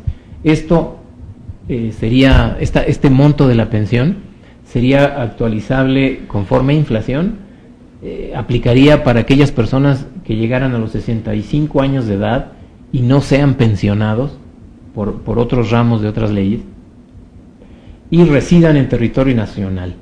Esta disposición no solamente aplica para residentes nacionales o para mexicanos, también puede ser aplicable para extranjeros que hayan residido en México por lo menos 25 años y que además estén inscritos en el Registro Nacional de Población. Esta pensión universal se pretende otorgar a quienes tuvieran un ingreso mensual igual o inferior a 15 salarios mínimos generales de su área geográfica. Entonces, esto es ya no como consecuencia de una relación laboral, sino por el simple hecho de llegar a la edad de 65 años, estaríamos hablando de que podrían gozar de una pensión universal. Con estas adecuaciones se pretende establecer una aportación obligatoria a cargo de los patrones. En principio no es una carga adicional, pero sería de un equivalente al 3% del salario de los trabajadores. Si bien es cierto, la disposición expresamente no señala si estamos hablando del 3% del salario diario integrado o el salario básico de cotización, pero la conclusión es que sí, porque se pretende que esta aportación de un 3% disminuya a la aportación que hoy conocemos del Infonavit. Esto es, las aportaciones del Infonavit, que hoy son del 5%, se estarían viendo disminuidas al 2%, y el 3% de diferencia es la aportación que estaría siendo contemplada para la pensión universal. Esto es muy claro, un panorama muy complicado. Se pretende generar un esquema de seguridad social y un esquema de pensión universal, pero si bien es cierto que se propone que no tenga un cargo adicional a los patrones, sí está muy claro que quien vería disminuido sus fondos serían el tema del Infonavit.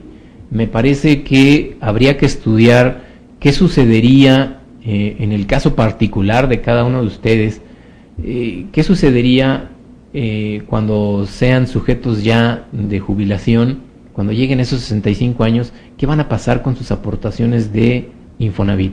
Esto es, ese 5% del que hoy los trabajadores vienen gozando, pues ya no será del 5%, será del 2%. Entonces seguramente los montos del Infonavit para los cuales se ejerce el derecho de crédito de adquirir una vivienda, pues seguramente se van a ver afectados. Esta parte de la reforma fiscal no ha sido desglosada a nivel de medios de comunicación con las consecuencias que consideramos que podrían incluirse. Entonces, me parece muy importante esta reforma. Habrá que contemplar qué sucederá, cómo se manejarán los fondos de estas pensiones. Recordemos que ha costado mucho trabajo el que haya claridad respecto de los fondos que hoy conocemos del Fondo de Ahorro para el Retiro. Pues bueno, este tema de las afores y todo ha sido un ir y venir de cómo se manejan estos fondos. Si hoy se propone la creación de una pensión universal, estos fondos, el manejo de estos fondos tendrá que ser muy claro. Por otra parte, el seguro de desempleo, también algo muy importante es que, bueno, aquí bastaría con que fuera uno desempleado para poder acceder a este seguro. Ya no importa el tema de los años de la relación laboral, formaría parte del régimen obligatorio del Seguro Social. Este régimen o este seguro de desempleo se vendría a disminuir de alguna de las cuotas de algunas ramas de los patrones y trabajadores y se incrementarían unos u otros. Esto es, se disminuyen algunas ramas para incrementar el seguro de desempleo. De la cuota aportada por los patrones, que es del 3%, el 2% se depositaría en una subcuenta mixta y el restante, el 1%, se acumulará en un fondo solidario. Nuevamente, insisto, me parece que esta parte de los manejos de los fondos, tanto de la pensión universal como del seguro de desempleo, serían temas que tendrían que tener mucha claridad para poder funcionar con el propósito que fueron o que se están proponiendo. Bueno, quisiera pasar ya por último en una breve mención de las reformas que se proponen al Código Fiscal de la Federación, vamos a encontrar con que en materia de Código Fiscal de la Federación, estamos dos pantallas adelante, vamos a ver que en Código Fiscal de la Federación hay un objetivo muy claro en la reforma que se propone, que es darle un sentido a las disposiciones fiscales para facilitar su comprensión. Ese es el objetivo de las reformas que se proponen. Una de las reformas que ha causado mucho revuelo, sobre todo en el sector empresarial, es esta cláusula antielusiva, bajo la cual las autoridades fiscales estarían facultadas para determinar un crédito fiscal o un impuesto omitido cuando detecten operaciones que no tengan una razón de negocio o que se hayan realizado con el objetivo de eludir o evadir el pago de impuestos. Desafortunadamente, tal como está prevista esta reforma, contempla que exista a discreción la posibilidad de la autoridad de contemplar que una operación, X o Y operación de una empresa, un contribuyente, fue realizada con el único objetivo de eludir el impuesto, sin una razón de negocio. El tema de razón de negocio, me parece que discrecionalmente la autoridad fiscal podría generar muchas controversias.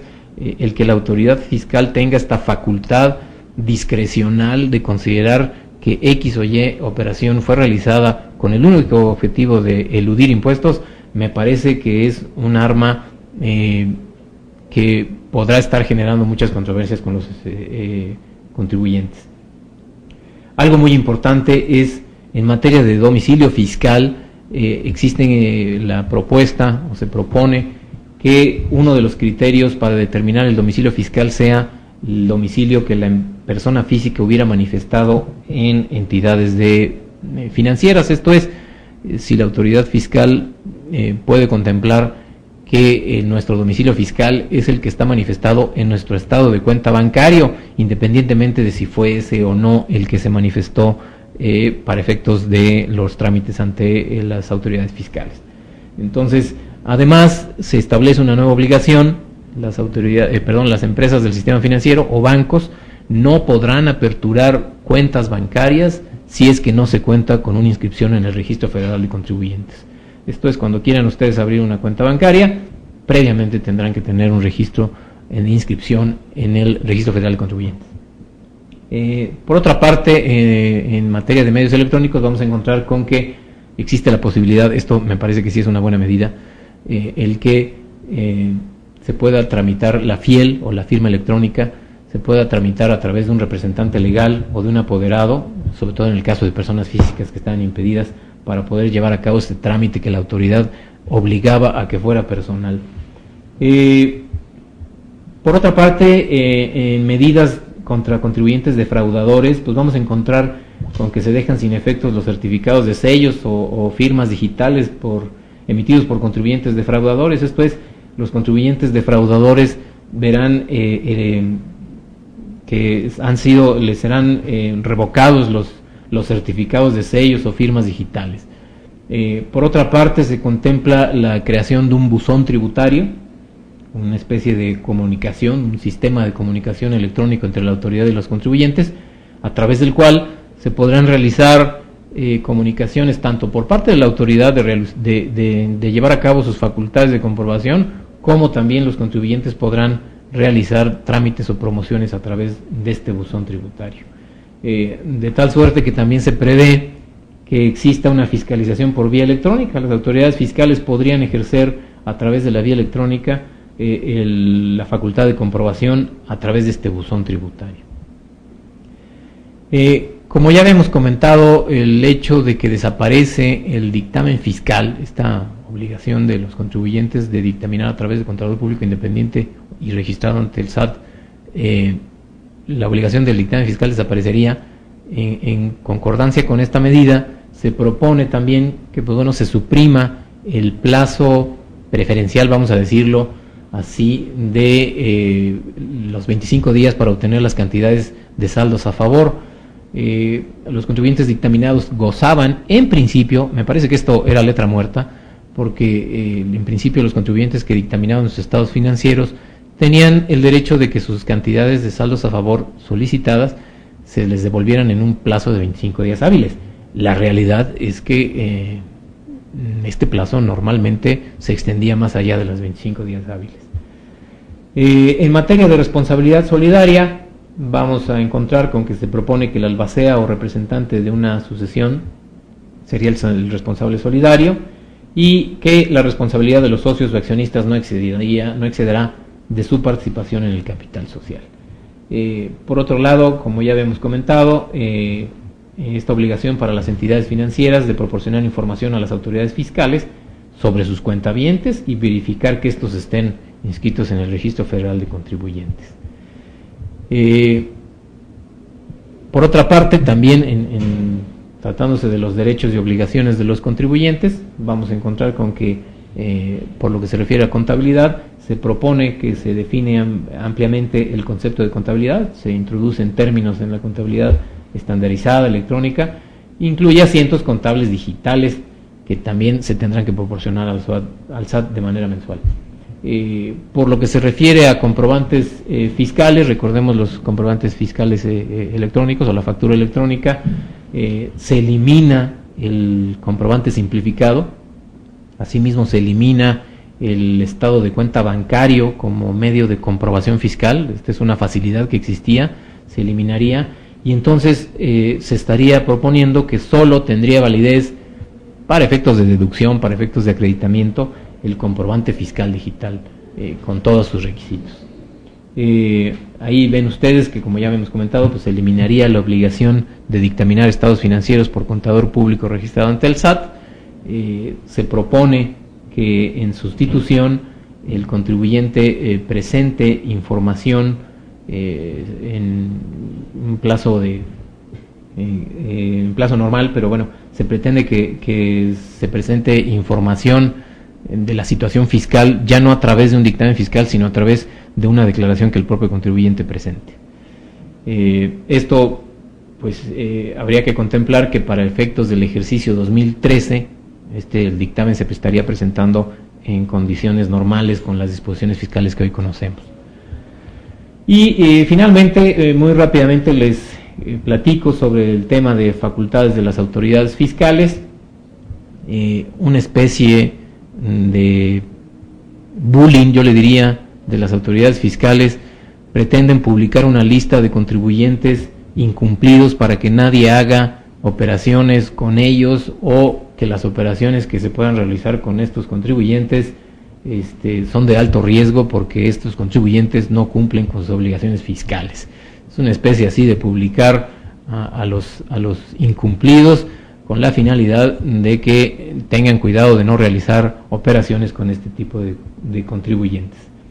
Se contempla un término de los acuerdos, un término nuevo que es los acuerdos conclusivos, en donde existe la opción para que los contribuyentes puedan solicitarle a la autoridad fiscal llegar a un acuerdo. Es muy probable la participación de la PRODECON o en la protección del contribuyente, que puede llegar como término a una reducción hasta de un 100% de las multas. Se contempla también medidas de autocorrección, en donde los contribuyentes podrán incluso obtener acceso a pagos a plazos con supuestos que contemplen más beneficios. Finalmente, en materia de embargos y depósitos, procederá también respecto de depósitos y seguros únicamente por el importe del crédito fiscal y sus accesorios. Continuando con las facultades de las autoridades fiscales, vamos a encontrar con que se propone en materia de congelamiento de cuentas bancarias, que se podrán llevar a cabo cuando no se localiza el contribuyente, ¿no? Entonces es muy importante que su situación fiscal tenga todos sus elementos de localización, ya que podríamos llegar a un elemento de que las autoridades fiscales pudieran congelar cuentas bancarias por el hecho de no localizarlos en un domicilio fiscal que tuviera algún problema de error. También se contempla una preliquidación, que no es más que la emisión de una resolución provisional determinando posibles adeudos, y que puede ser notificada vía electrónica. Como parte de las medidas de apremio, pues bueno, se establece una prelación en la imposición de medidas de apremio para quienes obstaculicen el procedimiento de la fiscalización. Y en materia de comercio informal, y tratándose de facultades de las autoridades fiscales, pues se contempla que se podrán asegurar bienes a contribuyentes con locales puestos fijos o semifijos de la vía pública que no demuestren estar inscritos en el Registro Federal de Contribuyentes y que amparen o que no amparen la propiedad de la mercancía. En materia de embargo en el domicilio fiscal del contribuyente, también vamos a encontrar con que las autoridades tendrán la facultad para embargar bienes propiedad del deudor, sin importar que estos se encuentren o no en su domicilio fiscal. Por otra parte, en materia de embargo, vamos a encontrar que se puede llevar a cabo un embargo a terceros compulsados si se prevé que el aseguramiento de sus bienes en aquellos casos en que el accionista niegue proporcionar información o documentación solicitada en la compulsa. Entonces, mucho ojo cuando reciban requerimientos por parte de la autoridad con el objetivo de compulsar operaciones con otros contribuyentes. Y bueno, finalmente ahora sí, vamos a encontrar con que se podrán realizar auditorías sobre contribuciones y periodos ya revisados, siempre y cuando solo se trate de hechos nuevos, entendidos como hechos nuevos, aquellos que se conozcan con datos proporcionados por terceros. Esto quiere decir que aunque hubiésemos sido ya auditados por una contribución o un periodo, se podría llevar a cabo una nueva auditoría si es que se conocen hechos nuevos que deriven de información proporcionada por contribuciones o terceros, por contribuyentes terceros. Y finalmente hay un tema que ya venía siendo aplicado y que hoy se propone regular, que es el famoso secreto fiscal. Pues bueno, simple y sencillamente se propone que no exista secreto fiscal o que las autoridades fiscales no están obligadas a guardar el secreto fiscal cuando se trate de contribuyentes que no estén localizados o que no emitan comprobantes fiscales válidos. Se prevé para estos sentidos que la autoridad publicará los nombres de los contribuyentes que se encuentren en esta situación. Bien, Rosando, pues ese es un repaso de lo que contempla el paquete de reformas fiscales que el Ejecutivo presentó. Están siendo discutidas, aún no se sabe, como decía yo, se habla mucho del tema del IVA en los servicios de enseñanza, pero no hay, digamos, un parámetro sobre qué es lo que se esté haciendo aprobado y qué no. Me parece que los grupos empresariales están haciendo sus posturas, están afirmando sus posturas para definir qué consideran que debiera contemplar esta reforma fiscal. Es muy probable que para efectos de diciembre o para efectos de tal vez de noviembre estemos viendo una reforma fiscal con elementos nuevos, elementos eliminados. Entonces habrá que estar muy atentos de cómo va sufriendo modificaciones este paquete inicial. No perdamos de vista que es el paquete de reformas fiscales que propone el Ejecutivo Federal y que seguramente estará siendo modificado. Está clarísimo que estamos en presencia de una reforma fiscal recaudatoria, no es la reforma fiscal hacendaria que contempla reestructuras interesantes, sino más bien es una reforma fiscal que, como ya decía, elimina el IETU, elimina el impuesto a los depósitos en efectivo, pero propone un impuesto sobre la renta con mucho más limitantes y con un impacto considerable. Sí, las consecuencias son, de ser aprobada toda la reforma así como viene, las consecuencias son catastróficas. Sobre todo para la clase media, hay un claro impacto sobre la clase media. Sí. Oye, bueno, antes que nada quiero agradecerte, Luis, tu plática estuvo muy interesante, sobre todo para los que nos dedicamos a este tema, ¿no? Y que es el tema fiscal y contable. Mira, aquí Jorge nos hace una pregunta. Nos dice Jorge que ¿qué va a pasar con los repecos?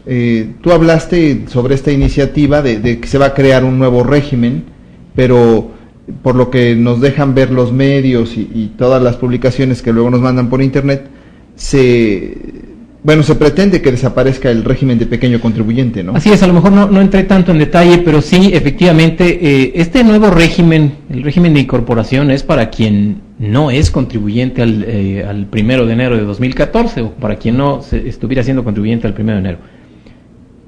quienes ya son contribuyentes del impuesto sobre la renta, específicamente del REPECO, pues estaríamos hablando de que al desaparecer ese régimen de tratamientos muy claros, muy específicos, pues pasaría al régimen general, ¿no? O sea, ya no estaría como REPECO, sino ya estaría en un régimen general. Ok, ya tendría que tributar como régimen general. Bueno, no, como régimen general. Oye, también aquí otra cosa que tú hiciste énfasis es que ya se termina el término que la ley del impuesto de la renta manejaba como contabilidad simplificada, ¿no?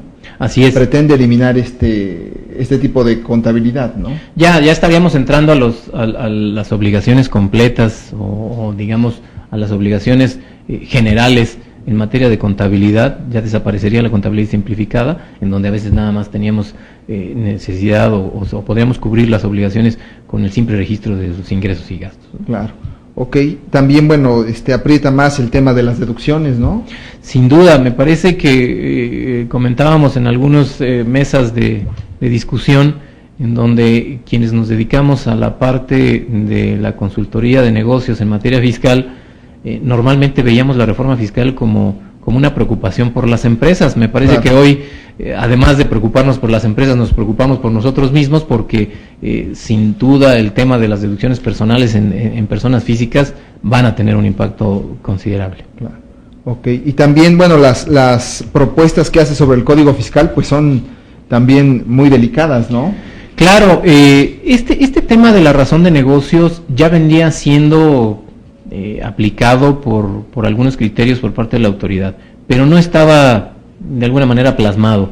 Es muy importante que contemplen, vamos a pensar, si una empresa al comprar un inmueble y lo compra y lo revende, y si hay algún beneficio interesante, habrá que contemplar si esta operación tiene un sentido de negocios, pero no solamente para nosotros, sino para la autoridad fiscal, ¿no? Claro, también, por ejemplo, si tú vendes tu coche, ¿no? Ya se podría presuponer que tienes ahí una razón de negocio, ¿no? Sí, así es. Y vas ahorita con la ley antilavado de dinero, que ya no lo puedes vender en efectivo ciertos montos. Claro. Tal vez implicaría aquí. Claro, mira, desafortunadamente, en la ley del impuesto sobre la renta que hoy conocemos, vamos a encontrar con que sí existen esquemas de diferimiento del impuesto. Existen tratos preferenciales a ciertos sectores o actividades, pero son actividades, son concesiones que la propia ley fue estableciendo de manera justificada por el momento, por incentivar ciertas actividades, pero hoy con esta propuesta de reforma fiscal encontramos que la autoridad considera que todas esas concesiones o fueron utilizadas por los contribuyentes con un mal uso. Se aprovechó de las concesiones que la ley del impuesto sobre la renta, comentábamos el tema de las IBRAs o de las sociedades de bienes raíces, en donde a los ojos de la autoridad esta figura fue utilizada únicamente con temas para evadir el impuesto, para eludir el impuesto y no para incentivar la industria del inmobiliaria, ¿no? Entonces, me parece que desafortunadamente, lejos de que la autoridad fiscal contemple a los contribuyentes como sus clientes, vemos desafortunadamente una etiqueta de delincuentes, de evasores, de incumplidos, de abusivos. Entonces, me parece que no es esta la forma en la que la autoridad fiscal debería proponer una reforma. Claro, por el abuso de unos perjudica a todos, ¿no? Claro. Desafortunadamente, aunque se propone el esquema de incorporación para invitar a la economía formal, lo que vemos en esta reforma fiscal, una característica principal es de seguir limitando las deducciones, de incrementando requisitos para quienes ya son contribuyentes del impuesto.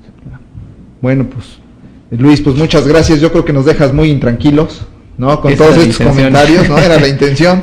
Y bueno, pues agradecerte a nombre de la comunidad del conocimiento que hayas venido aquí, que nos hayas compartido tus conocimientos. Y sobre todo que nos hayas pues dejado algo de tu tiempo, que sabemos que es muy valioso y lo valoramos mucho, Luis, muchas gracias. Y bueno, pues ya si se puede, aprovechando, a ver si cuando se apruebe toda la reforma, pues nos regalas otra visita, ¿no? Claro, claro que sí, con mucho gusto. Cualquier información que ustedes requieran, la platicamos. Conforme se vayan dando los avances de esta reforma, la platicamos. Les podríamos proporcionar el material que nuestra firma está emitiendo en este sentido, los flashes fiscales que pueden ustedes ir leyendo para poder ir conociendo el devenir de esta reforma fiscal. Muchas gracias, Luis. Te lo agradecemos mucho. Pues si quieres, podrían, bueno, aquí normalmente algunas personas que nos exponen, algunos expositores, nos comparten su correo electrónico. Sí, con si mucho quieres, gusto. Si no tienes problemas, nos los podrías compartir Claro, y lo compartimos para ver si alguien quisiera recibir los boletines, o si nos los mandas a nosotros, pues los podríamos ir promocionando en nuestra base de datos. Sí, de hecho el boletín que contempla la propuesta de reforma fiscal por el Ejecutivo lo proporcionamos ya, el flash fiscal. Ok, muchas gracias. Con todo gusto lo pueden descargar, entiendo que lo pueden descargar de la página, sí, para que ahí incluso pueden encontrar ustedes links para poder acceder a la información fiscal que Deloitte genera, o a los diversos materiales de noticia que se van emitiendo. Muchas gracias. Entonces lo vamos a poner en la página de la comunidad, para que ahí les mande a su link. Claro, mi correo electrónico es lcarvajal, Carvajal es con B chica, lcarvajal@deloittemx.com.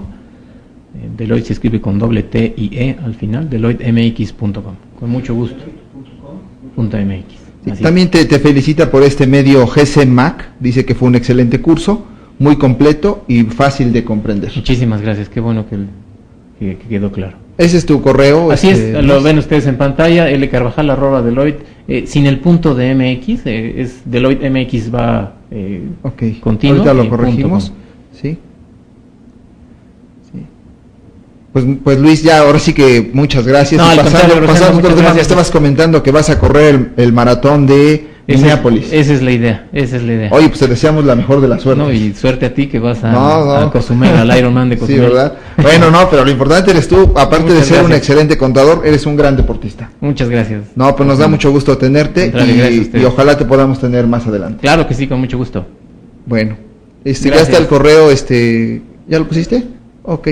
Pues nada más les queremos agradecer a todos los que amablemente nos siguieron el día de hoy, y recordarles que el viernes a las 6 de la tarde tenemos otro programa, y les agradecemos que nos sigan viendo. Recuerden que eso fue una transmisión de la Comunidad del Conocimiento. Muchas gracias y hasta la próxima. Hasta luego, muchas gracias.